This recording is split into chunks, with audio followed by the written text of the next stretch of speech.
Stop for just a second. I want you to picture the last time you walked into a grocery store.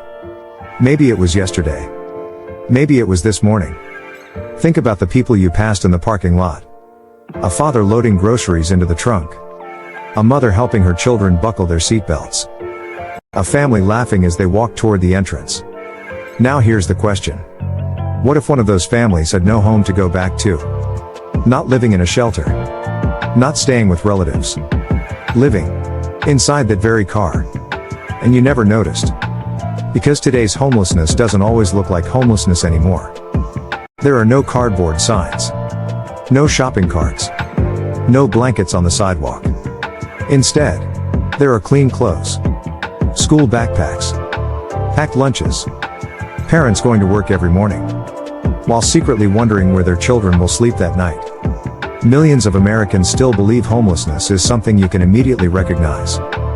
But the truth is far more unsettling. A growing number of homeless families have become almost invisible. They blend into everyday life so well that you could pass them every single day without ever realizing what they're going through. And once you understand why, you'll never look at another parking lot, hotel, or family the same way again. Tonight, we're counting down 5 reasons why homeless families have become almost impossible to recognize, and why experts say this hidden crisis is growing faster than most people realize. But save reason number 1 for the end, because it's the one that changes everything. Number 5. The family that looks completely normal. Imagine standing in line at your favorite coffee shop. In front of you, a couple orders breakfast. Their children are laughing. Everyone looks clean. The kids are wearing school uniforms. Nothing seems unusual. After breakfast, they walk outside and climb into an SUV. You assume they're heading home. Instead, they're driving to another parking lot because they've been sleeping inside that vehicle for 3 weeks. Stories like this illustrate something many outreach workers have described for years. Families experiencing housing instability often do everything possible to appear normal. Not because they're trying to deceive anyone, because they're trying to protect their children. Parents know how quickly children can be judged, how classmates can be cruel, how teachers may treat them differently. So, every morning, they wake up early. They brush teeth at public restrooms. They carefully fold blankets before sunrise. They keep extra clothes inside plastic containers. Children change into clean uniforms. Hair gets brushed. Lunches get packed. Then everyone leaves before anyone notices where they spent the night. By the time school begins, nobody would ever guess. The family looks exactly like everyone else. And that's the point. They're trying to survive while preserving as much normalcy and dignity as they can. For many parents, protecting their children's sense of routine becomes just as important as finding their next place to sleep. Which is why the hidden nature of family homelessness often goes unnoticed by the public. But appearances can be misleading. A clean shirt, a smile, or a packed lunch doesn't always tell the whole story. Sometimes, it's simply evidence of parents doing everything they can to shield their children from an incredibly difficult situation. And what happens next is even more surprising. Because many homeless families aren't sleeping in cars at all. They're hiding somewhere millions of Americans visit every single day, and almost nobody realizes it. Number 4 changes everything. Number 4. The family living inside the extended stay hotel. Drive along almost any commercial strip in America and you'll pass them. Extended stay hotels, weekly rate motels, the kind with a laminated sign advertising kitchenette and a parking lot that never quite looks like a vacation destination. Most travelers see them as a cheap stop for one night. For a growing number of families, they're the closest thing to permanent housing they have left. Here's why they end up there in the first place. Getting a traditional apartment usually requires something families in crisis simply don't have. A security deposit, a first and last month's rent, sometimes a credit check they can't pass because of medical debt or a prior eviction. A weekly motel requires none of that. just enough cash for 7 days. So families choose the motel, not because it's better, but because it's the only door that opens. Inside, you'll often find far more people than the room was built for. Parents sleeping on top of the covers so kids can stretch out underneath them. A microwave and a mini fridge standing in for an entire kitchen. Extension cords running to charge phones, tablets, anything that keeps a child connected to a version of normal life. There's no security deposit here, but there is a different kind of trap. Weekly rent is almost always more expensive per month than a real lease would be, which means families paying it are spending more to get less, with zero chance of building equity, credit, or stability. It becomes a financial treadmill. Work all week, pay the room. Repeat. Never quite enough left over to save for the deposit that would get them out. Meanwhile, life goes on inside that room the way it would anywhere else. Homework gets done on the bed. Birthdays get celebrated with a store-bought cupcake and a candle stuck in frosting. Bedtime stories get read in whispers so a sibling in the next bed can sleep. Parents create warmth in a room that was never designed to hold a family. And every single day, they walk past a front desk clerk, a housekeeper, a stranger in the hallway, who has absolutely no idea how close to the edge that family is standing. But here's what should really stop you in your tracks. Some of the people living this exact life aren't unemployed at all.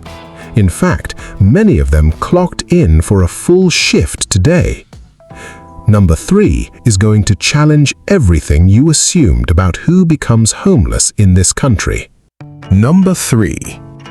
The employee who goes home to nowhere. There's a myth that refuses to die in America. The myth that homelessness only happens to people who don't work. Ask any outreach coordinator, any school counselor, any caseworker in a low-income district, and they'll tell you the same thing. A significant share of the families they help have jobs, sometimes 2.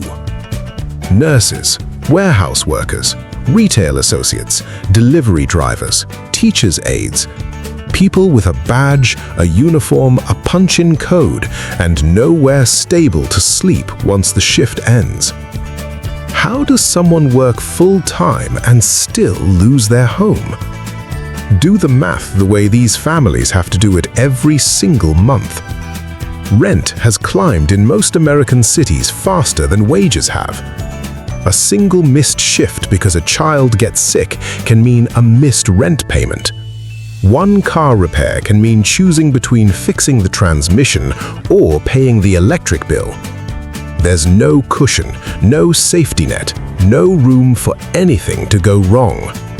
And something always eventually goes wrong. So picture the scene playing out across break rooms across the country right now.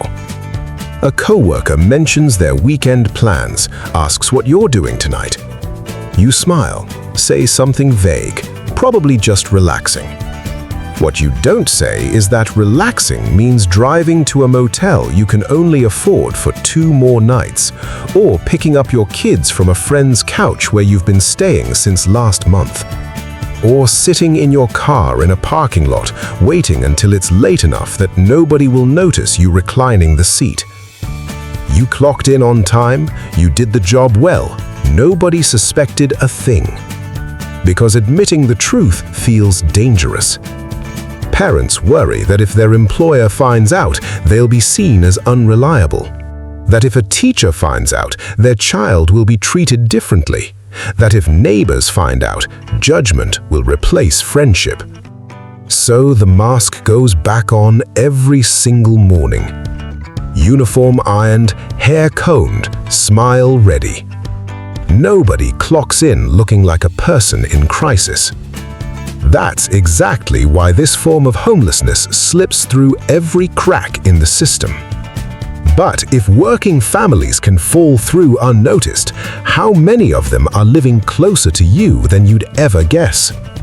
Number 2 is going to bring this crisis out of the abstract and directly into your own neighborhood. Number 2. The zip code you'd never suspect. There's a comforting lie a lot of us tell ourselves. That doesn't happen here. Not in my town, not in my school district, not on my street with the trimmed lawns and the same 3 families who lived here for a decade.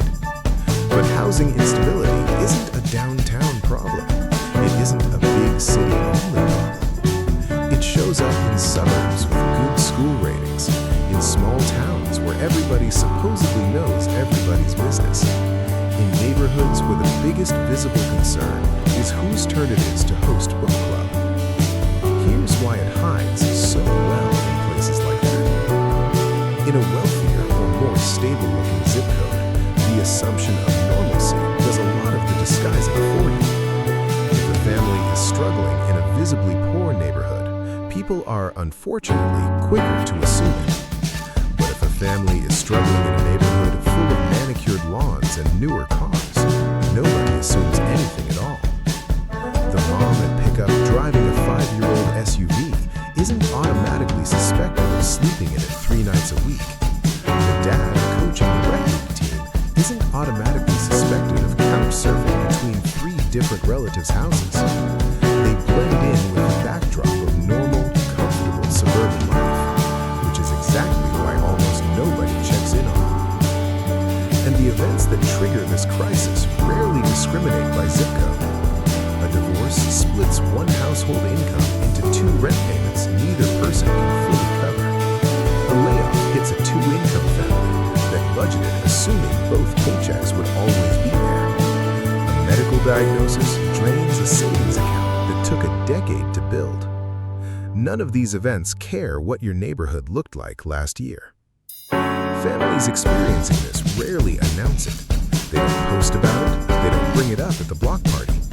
Instead, you'll see small, quiet signs if you're paying close enough attention. A for sale sign that goes up suddenly with no warning. A family that stops coming to the same events they used to show up to every year. A child who seems a little more tired at school than they used to be. Most of us miss these signs completely because we're not looking for them. We assume stability looks like a nice house and a decent car, and we assume struggle only looks like the version we've been trained to recognize. But that assumption is exactly what allows this crisis to remain hidden in plain sight in neighborhoods just like yours. And that brings us to the final reason, the one that explains why you might have already walked past someone living through all of this today without ever knowing. Number 1, because homelessness doesn't always look like what we expect. Close your eyes for a moment. When you hear the word homeless, what image comes to mind? For many people, it's someone sleeping on a sidewalk, someone holding a cardboard sign, someone visibly struggling in public. Those images certainly exist, but they're not the whole picture. Today, homelessness can also look like a mother quietly helping her daughter with homework inside a motel room, a father sleeping in a car so his children can stretch out in the back seat, parents waking up before sunrise to make sure no one sees where they spent the night, children arriving at school with clean clothes, big smiles, and dreams just like every other child. The reality is that housing instability takes many forms. Some families move from couch to couch. Some rely on extended stay motels. Some live temporarily in vehicles. Others stay with friends or relatives because they have nowhere else to go. From the outside, they may appear no different from anyone else. And that's exactly why this issue can remain hidden. Not because people don't care, but because many families work incredibly hard to protect their dignity and privacy.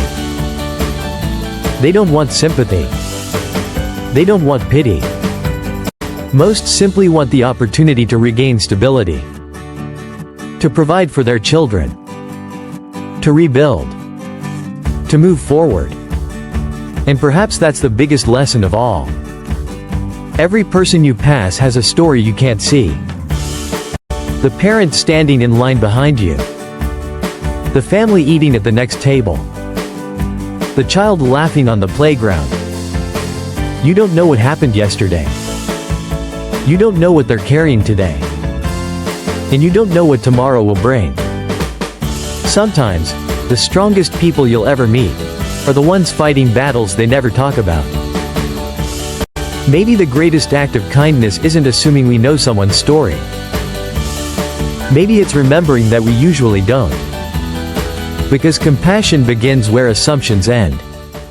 So, the next time you're standing in line at the pharmacy, or pulling up next to a car with a foggy back window at a rest stop, or checking into a motel and glancing at the family in the room next door, remember what you just learned.